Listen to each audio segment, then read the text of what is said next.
Hey guys, in this video, I'll show you how to see your subscribers on YouTube. All right, so let's begin with the video. First, we're going to come to the YouTube homepage, and then we're going to go to the top right where we see our profile. From here, we want to go where it says YouTube Studio.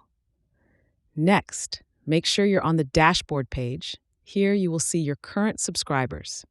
And if you want to see who subscribed you, then you want to scroll down until you see this recent subscribers card right here.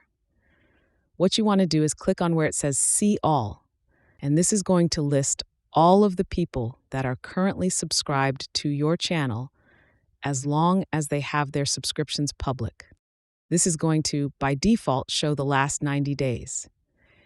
It will display 10 rows of users per page, but if you want to change this, you can actually change it from 10 to maybe, say, 50. We can also choose to view subscribers from the last 90 days, the last 7 days, the last 28 days, or we can choose lifetime. Now we can see all of our subscribers throughout the course of our entire channel.